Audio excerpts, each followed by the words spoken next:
মহিলারা আবেদন জানালেন আম্মা জান আয়েশা সিদ্দিকা রাদিয়াল্লাহু তাআলা আনহার নিকটে। এই হাদিসটিও বুখারী শরীফের মধ্যে আছে। আম্মা জান আয়েশাকে বললেন, আম্মা জান, নবী পাক আমাদেরকে মসজিদে আসার অনুমতি দিয়েছেন, কিন্তু হযরত ওমর ফারুক রাদিয়াল্লাহু তাআলা আনহু নিষেধ করে দিলেন। হযরত আম্মা জান আয়েশা সিদ্দিকা রাদিয়াল্লাহু তাআলা আনহা বললেন, শুনো, এই জামানাতে নবী মুস্তাফা সাল্লাল্লাহু আলাইহি সাল্লাম জাহিরি জিন্দেগিতে যদি থাকতেন, তোমাদের অবস্থাকে দেখে তিনিও তোমাদেরকে মসজিদে আসতে নিষেধ করে দিতেন, যেমন বনি ইসরাইলদের মহিলাদেরকে মসজিদে আসা নিষেধ করে দেওয়া হয়েছিল। বলুন সুবহানাল্লাহ। আম্মা জান আয়েশা বললেন, ওমর ফারুক, নবী আসতে বলেছেন, আপনি কেন নিষেধ করলেন? মা আয়েশা ও সিচুয়েশনটা বুঝতেন যে নবী পাকের জামানায় মহিলাদের অবস্থা কিছু আলাদা ছিল, এই জামানাতে আলাদা আছে। তো ওমর ফারুকের জামানায় আলাদা হওয়ার কারণে মসজিদ যাওয়া ব্যান্ড হয়ে গেল। তাহলে ওই জামানার চাইতে আজকের জামানা ভালো না খারাপ? জি, ভালো না খারাপ? আরে ওই জামানাতে কোন বিবাহিত মহিলা বা পুরুষ যদি জিনা করত, এত দূর গেলে তাকে পাথর দিয়ে জান থেকে মেরে দেওয়া হতো। এখন তো ওই শাস্তি নাই, তাই এখন ঘরে ঘরে জিনা পাওয়া যায় কি যায় না? আল্লাহ হেফাজত করুক, সকলে বলুন আল্লাহুম্মা আমিন। বর্তমান জামানাতে ফুকাহায়ে কেরাম ফতোয়া দিয়েছে, মহিলাদের মসজিদে যাওয়া মাকরুহে তাহরিমি কবিরা গুনাহ। জি জি জি, মসজিদে মহিলাদের যাওয়া চলবে না। কোন মৌলবি যদি বলে, তাহলে ওই মৌলবি সাহাবার ফয়সালাকে মানে না। হযরত ওমর ফারুক ফয়সালা করলেন, মায়েশা সমর্থন করলেন। হযরতে আলী জামানা আসছে, মহিলাদের অনুমতি হচ্ছে না মসজিদে যাওয়া। ইমামে হাসানের জামানা আসলো, মসজিদে মহিলারা যাচ্ছেন না। ইমামে হুসেনের জামানা আসলো, মসজিদে মহিলারা যাচ্ছেন না। হযরত আমিরে মুআবিয়ার জামানায় মসজিদে মহিলারা আসতেন না। প্রত্যেক সাহাবা এক বাক্যে ওমর ফারুকের ফতোয়াকে মেনে নিলেন। জোরে বলুন সুবহানাল্লাহ। তাহলে আজকে যে মানে না উঠে হযরত ওমর ফারুক চাইতে বড়, তাহলে কোন আমার মা যদি চায় যে আমি সাহাবার ফতোয়া মানবো, ওমর ফারুকের ফয়সালা মানবো, যিনারা হচ্ছেন খুলফায়ে রাশিদিন, আর আমার নবী কি বলেছেন? আলাইকুম বিসুন্নতি ওয়া সুন্নতি খুলফায়ে রাশিদিন আল মাহদিয়িন, আমার সুন্নাত, আমার খলিফাদের সুন্নাত তোমাদের জন্য জরুরি। বেশ, সুবহানাল্লাহ। নবীর খলিফাদের কথা মানা জরুরি। তাই হযরত ওমর ফারুকের ফয়সালা, হযরতে আলীর ফয়সালা, মায়েশার ফয়সালা, ওই জামানার সমস্ত সাহাবী, তারপরে চার মাযহাবের ইমাম, তারপরে মুহাদ্দিস, ফুকাহায়ে কেরাম, এমন কি যে ইমাম বুখারী, ইমাম মুসলিম, সবাই নিজের মহিলাদেরকে মসজিদে নামাজ পড়তে যেতে দিতেন না। জোরে বলতে হবে সুবহানাল্লাহ। তাহলে এখন জায়েজ হবে বাবা? আমার নবী বলেছেন, প্রত্যেক চলে যাওয়া দিন আনেওয়ালা দিন চাইতে ভালো, আর প্রত্যেক আনেওয়ালা দিন চলে যাওয়া দিনের চাইতে আর একটু বেশি ফিতনাওয়ালা দিন। বুঝতে পারছেন কথা আমার?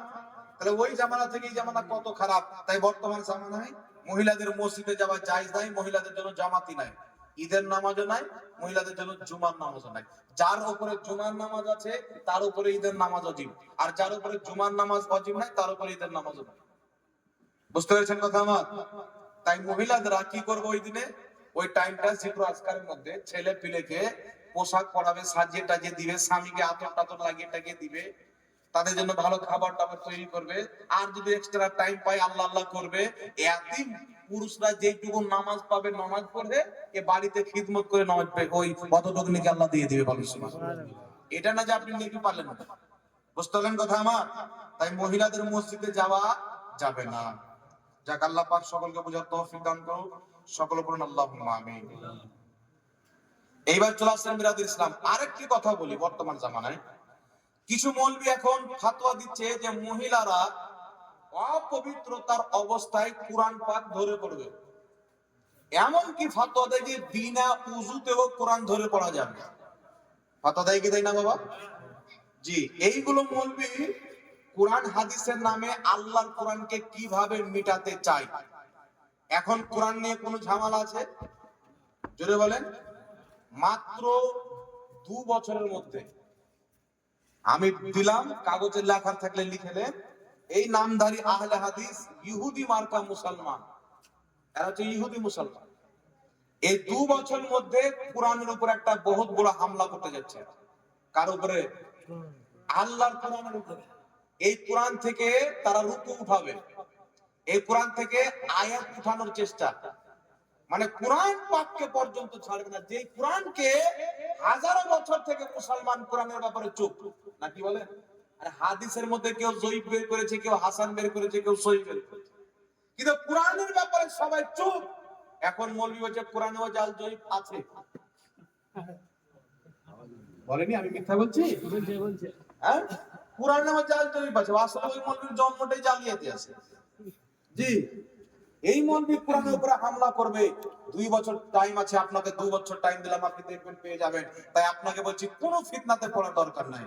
যেই দলে আপনার পূর্বপুরুষ থেকে আমরা চলে আসছি, সাহাবা দল, গরিব নামাজের দল, গাউসে আজমের দল, ইমাম হোসেনের দল, আলা হযরতের দল, নিজামউদ্দিন আউলিয়া দল, কুতবউদ্দিন বাখতিয়ার কাকির দল, বেহলুল দানার দল, মনসুর হাল্লাজের দল, আরে যেই দলে আল্লাহর সমস্ত ওলি ছিল, ওই দলের নাম হচ্ছে সুন্নি দল। সুবহানাল্লাহ, সুবহানাল্লাহ। তাই বেরাদুল ইসলাম, এই দলে আপনি কায়েম থাকবেন, নচেত একটু যদি দিক যাওয়ার চেষ্টা করেন, ঈমান আমও চলে যাবে, ছালাও চলে যাবে। বুঝতে পারছেন? আমও চলে যাবে, ছালাও চলে যাবে। আল্লাহ বুঝার তৌফিক দান করুন। এবার শুনেন, এই নামধারী আহলে হাদিস কোরআনকে কিভাবে মিটাতে আরম্ভ করেছেন।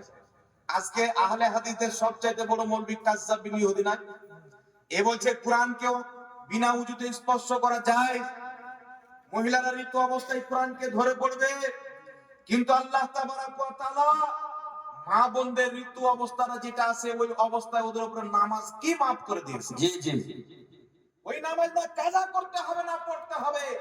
আল্লাহর কালাম স্পর্শ করা যাবে? যদি কালাম স্পর্শ করা যেত, নামাজও তাদের উপরে ফরজে থাকতো। শুনেন, আল্লাহ কি ফতোয়া দিয়েছেন। আজকে যে ওয়াহাবিদের ফতোয়া দেখতে পাওয়া যায়, আহলে হাদিসদের ফতোয়া দেখতে পাওয়া যায়, এটা আমার আপনার সুন্নি জামাতের বিরুদ্ধে না, স্বয়ং আল্লাহর বিরুদ্ধে। আল্লাহর বিরুদ্ধে ফতোয়া দেয়। আল্লাহ বলছেন লা ইয়ামাসসুহু ইল্লাল মুতাহহারুন, এই কোরআনকে কেউ স্পর্শ করতে পারে না পবিত্র ব্যক্তি ব্যতীত। জোরে বলুন সুবহানাল্লাহ। আর এই বলছে নাপাক অবস্থায় আছে ছুঁইবে, বিনা উযুতে আছে ছুঁইবে।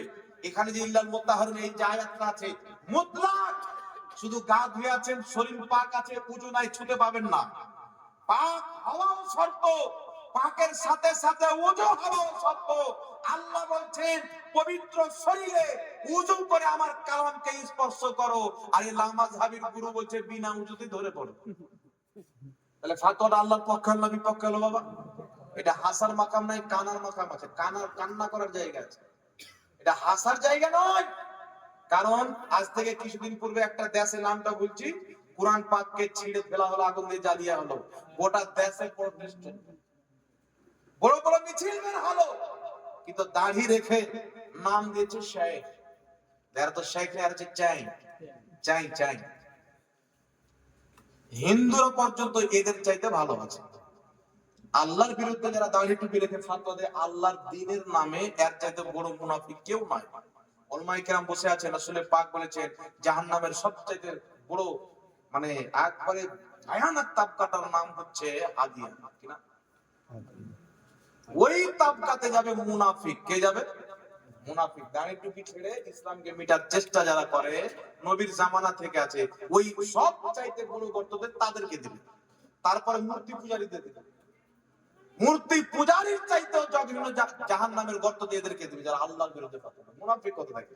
আল্লাহ বলেন লা ইয়ামাসসুহু ইল্লাল মুতাহহারুন, এই কোরআনকে পবিত্র ব্যক্তি ছাড়া কেউ স্পর্শ করতে পারে না। একটু জোরে বলতে হবে। আর এই মুরগি ডাহা মিথ্যা কথা বলছেন, না পাক অবস্থায় ছক ধরে ধরে পড়ো, বুঝে কি আছে পড়ো। তাহলে কার মানবেন? আল্লাহর মানবেন না আর মানবেন আপনারা বলেন তো? আল্লাহ। জি আল্লাহ। শুধু তাই নয়, আমার আল্লাহ 1450 বছর পূর্বে রাসূল করিম সাল্লাল্লাহু আলাইহি সাল্লামের প্রতি কোরআন অবতীর্ণ করে বলেছেন, তোমাদের যখন সন্তান জন্মগ্রহণ করবে 2 বছর পর্যন্ত দুধ পান করো। কত বছর পর্যন্ত? 2 বছর পর্যন্ত দুধ পান করো। আজকে বিজ্ঞান সায়েন্টিফিক গবেষণা করেছে যে কোন বাচ্চাকে যদি অতিরিক্ত দুধ পান করা যায় 2 বছরের বেশি, 3 বছর 4 বছর পর্যন্ত, তাহলে মাথা গোল্লা হবে। গোল্লা রিসার্চ করবেন, পেয়ে যাবেন। মাথা কি হবে? গোল্লা হবে। ছেলে একবারে দুর্বল হয়ে যাবে, পাগলা টাইপের, খেপা টাইপের। আল্লাহ বলছেন 2 বছর পর্যন্ত তোমাদের সন্তানকে দুধ পান করাও। আর কাজ্জাব বিন ইহুদি কি বলছে যে যতদিন দুধ হবে ততদিন পান করবে। বলেনি? মানে এখন যদি ওর মা দুধ দেয় তো ও খেয়ে নিবে। যতদিন দুধ হবে মানে কি, এত কোনো লিমিট থাকা ছিল না, কি বলে? হ্যাঁ হ্যাঁ তো এই ধরনের জাহিল ভাইজান হেসেলেন, কিন্তু মশলাটা বুঝালি যে কিভাবে আমাদের কোরআনকে আটেক করা হচ্ছে, কিভাবে আমাদের হাদিসের উপর হামলা করা হচ্ছে। আজকে সারা পৃথিবীর লামা সাহাবীকে আমি চ্যালেঞ্জ দিয়েছি, বুকের উপরে হাত বানার একটা যদি সহি হাদিস দেখাইতে পারে, শুধু টাকা নয়, আমার সারা জিন্দেগি তার গোলামিতে আমি লিখে দিয়ে দেব, রেজিস্ট্রি করে দিয়ে দেব। যদি আপনার কাছে না আসতে চান, কোন